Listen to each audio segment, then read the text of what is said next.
Assalamualaikum warahmatullahi wabarakatuh. Perkenalkan nama saya Reyma Nabil Gunawan, NPM 2213025071.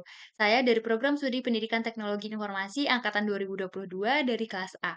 Nah, dalam kesempatan kali ini, saya akan melakukan praktikum untuk menyelesaikan ujian akhir praktikum dari mata kuliah basis data.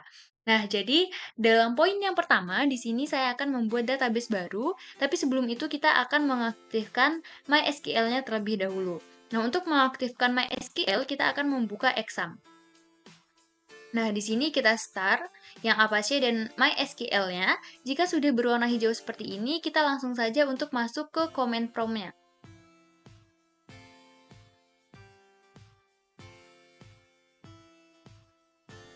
Nah, jika sudah masuk, selanjutnya kita akan masuk ke daftar MySQL-nya dengan memasukkan sintaks cd c exam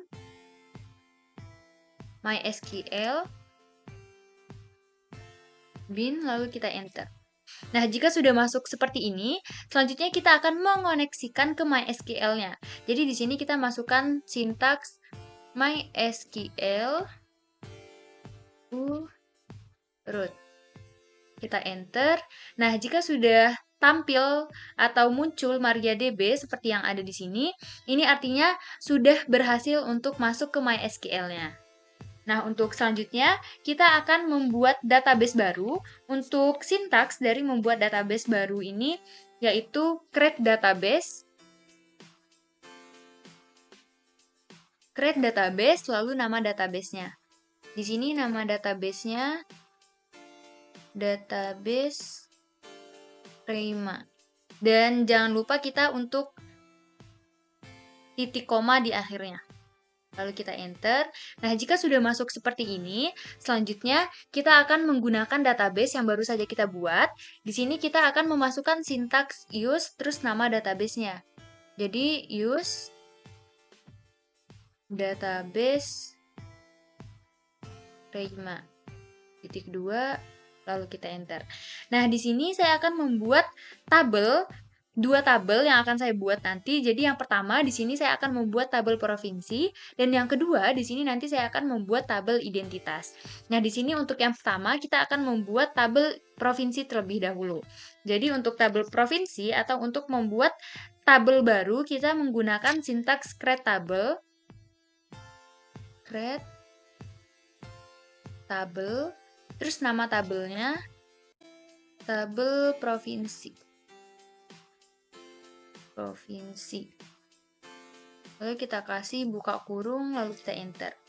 Nah, untuk tabel provinsi di sini saya akan mengisi tabel provinsinya. Yang pertama di sini yang akan saya isi ID provinsi, terus ada provinsi dan ada kota. Jadi di sini saya akan mengisi tabel provinsi dulu. ID provinsi.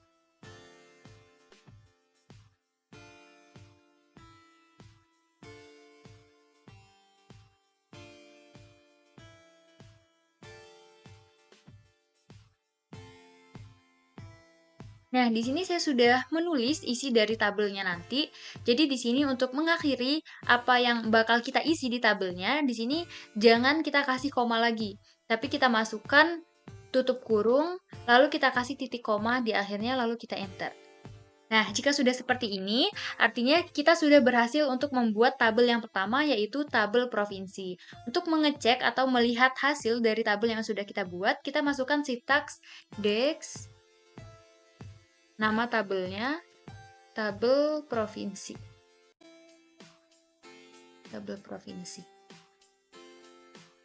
Koma, kita enter. Nah, ini merupakan tampilan dari tabel provinsi yang telah kita buat tadi barusan.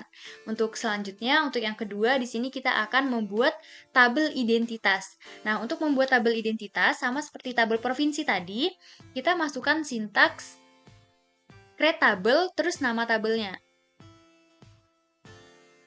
Create tabel identitas.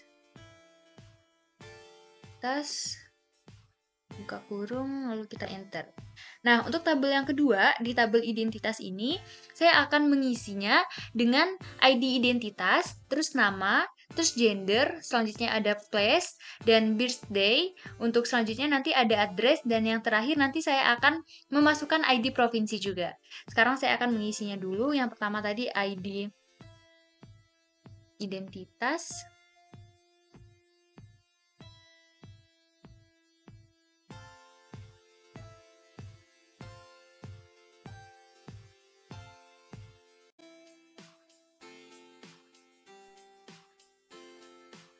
Nah, di sini saya sudah memasukkan sampel yang terakhir, jadi ID provinsi. Terus untuk menutupnya, lagi-lagi kita masukkan tutup kurung, terus titik koma, baru kita enter. Nah, jika sudah seperti ini, artinya kita sudah berhasil untuk membuat tabel identitasnya. Untuk mengecek hasil dari tabel yang sudah kita buat, seperti tabel provinsi tadi, kita mengeceknya dengan sintaks dex, nama tabelnya, tabel identitas.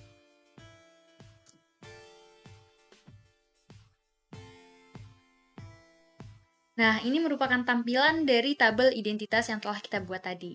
Mungkin ini tabel provinsi dan tabel identitas yang sudah saya buat, yang coba kita buat bareng-bareng ya.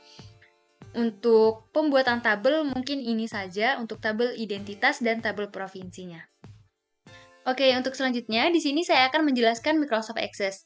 Nah, apa sih Microsoft Access itu dan apa saja perbedaan dari CMD dan Microsoft Access?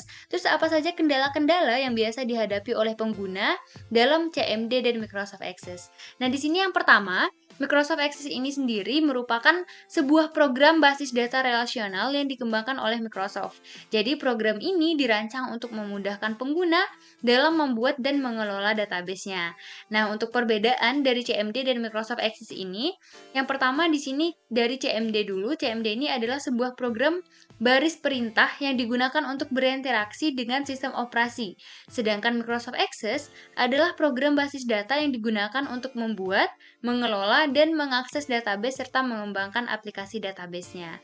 Nah, untuk kendala-kendala umum yang biasa dihadapi oleh pengguna dalam CMD dan Microsoft Access, untuk CMD sendiri di sini kendalanya yang pertama ada kompleksitas perintah. Jadi CMD ini menggunakan perintah-perintah teks yang kadang-kadang tuh rumit atau sulit untuk digunakan oleh penggunanya sendiri. Nah, untuk yang kedua, dalam CMD ini untuk kendalanya adalah ada kurangnya antarmuka grafis. Jadi CMD ini kan antarmuka baris perintah berbasis teks tanpa fitur grafis yang interaktif.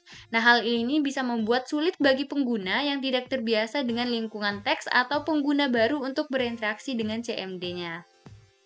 Nah, sedangkan untuk Microsoft Access sendiri, ini untuk kendala-kendalanya, salah satu kendala utama dalam Microsoft Access ini adalah desain database yang buruk.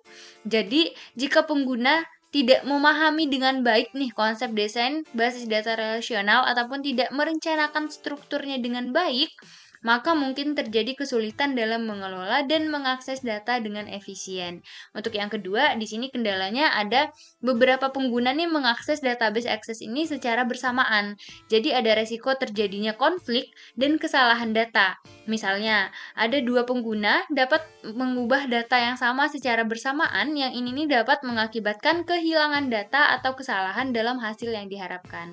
Nah, mungkin ini terkait tentang penjelasan tentang Microsoft Access dan CMD, apa saja perbedaan dari CMD dan Microsoft Access, terus kendala-kendala yang sedang dihadapi pengguna, yang sering dihadapi oleh pengguna terkait tentang CMD dan Microsoft Access ini. Oke, untuk yang selanjutnya, di sini saya akan melanjutkan untuk poin yang kedua. Nah, untuk poin yang kedua ini, kita akan membuat database lagi, database yang sudah dibuat di CMD, lalu kita buat di Microsoft Access-nya. Untuk yang pertama, di sini kita langsung membuka Microsoft Access-nya. Lalu kita membuat database baru. Nah, jika sudah terbuka seperti ini, kita akan membuat tabel seperti yang kita buat di CMD tadi. Untuk tabel yang pertama tadi tabel provinsi, jadi di sini kita save dulu dengan namanya tabel provinsi. Tabel provinsi. Nah, untuk membuat tabelnya, di sini yang pertama kita klik tabel provinsinya. Lalu kita klik home, lalu kita klik view, lalu di sini kita klik desain view-nya. Nah, jika sudah terbuka seperti ini, lalu langsung saja kita masukkan isi tabelnya. Jadi untuk isi tabelnya seperti yang tadi, ID provinsi, terus provinsi dan kota. Di sini saya langsung masukkan saja.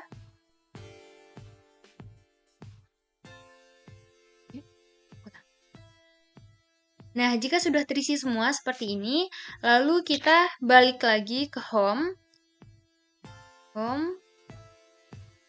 view, dan ke dataset view. Nah, jangan lupa untuk menge-save-nya juga. Nah, jika sudah terlihat seperti ini tabelnya, lalu langsung saja kita isi untuk ID provinsinya.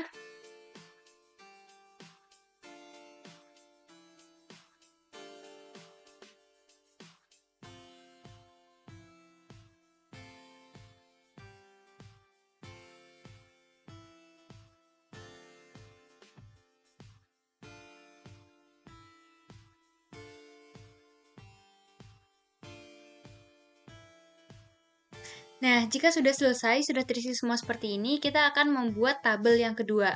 Jadi untuk tabel yang kedua di sini adalah tabel identitas. Untuk membuat tabel identitas, di sini kita klik create, lalu kita buat tabel, kita klik tabel.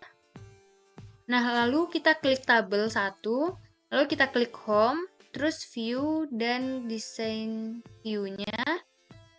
Nah, di sini kita ganti dulu menjadi tabel identitas. Tabel identitas. Nah, jika sudah seperti ini, kita langsung isi saja tabelnya. Jadi di sini yang pertama yaitu ID identitas. ID identitas, dan sebelumnya di sini untuk mengaktifkan free make nya, di sini langsung kita klik saja. Jika dia sudah berwarna kuning seperti ini, berarti premikey-nya sudah aktif, tapi kalau belum berwarna kuning, dia belum. Lanjut, kita langsung mengisi tabelnya dulu.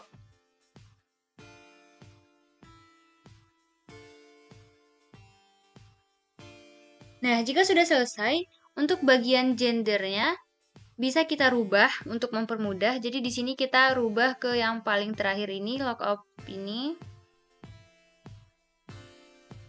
Lalu kita klik I will yang di bawah ini. Kita next.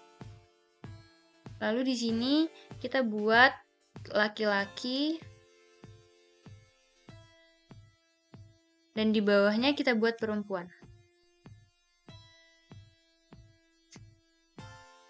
Jika sudah diisi, kita klik next dan finish. Nah, jika sudah, kita akan melihat tampilannya di dataset view. Kita save dulu. Nah, ini merupakan tampilannya. Dan untuk gender tadi bisa kita langsung pilih saja. Nah, di sini bisa kita lihat untuk gendernya, di sini ada pilihannya laki-laki atau perempuan. Nah, jika sudah tabelnya sudah seperti ini, lalu langsung kita isi aja.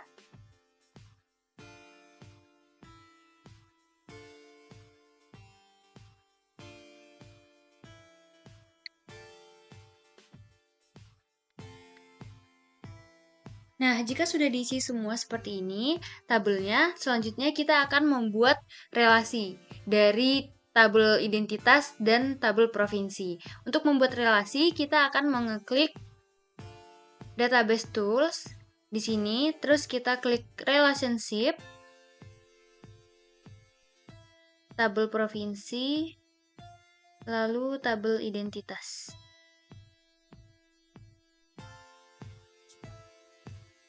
Lalu kita gabungkan.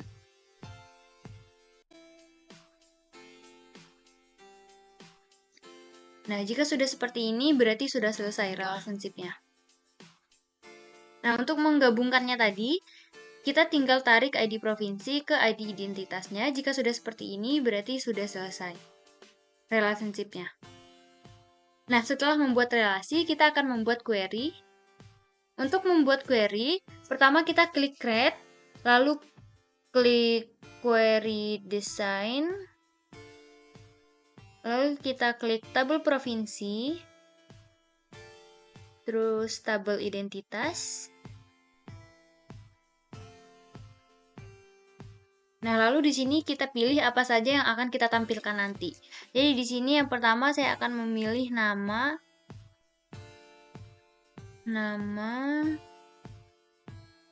lalu identitas.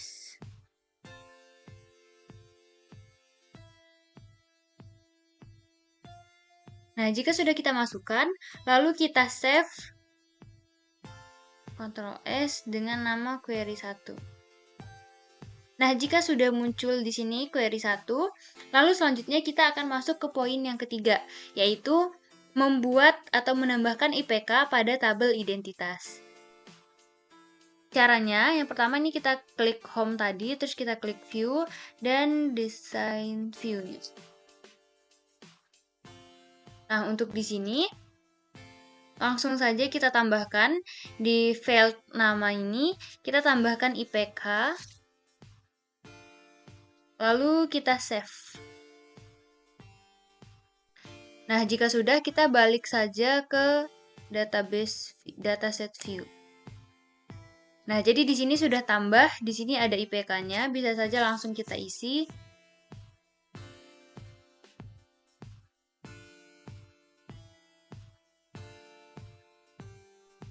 Nah, jika sudah kita isi semua di sini, berarti kita sudah berhasil menambahkan kolom IPK pada tabel identitas. Nah, untuk selanjutnya, di sini saya akan membuat form dari query yang telah kita buat tadi. Jadi di sini query 1 tadi ini sebelumnya kita buat dulu ke dataset view. Setelah ini baru kita ke query 1, terus kita klik create, lalu from.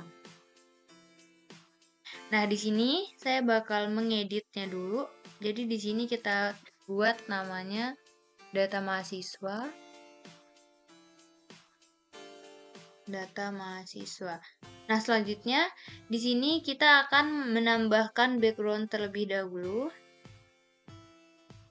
Lalu saya bakal mengedit ini dulu.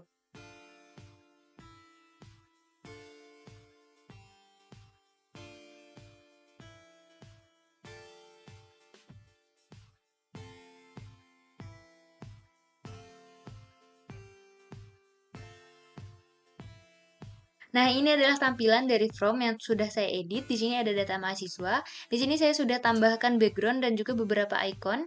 Di sini ada icon buat menghapus, buat menyimpan, dan buat kembali, juga icon buat menggeser. Oke, mungkin sekian penjelasan terkait tentang praktikum membuat database menggunakan command prompt dan juga menggunakan Microsoft Access dari saya. Terima kasih. Wassalamualaikum warahmatullahi wabarakatuh.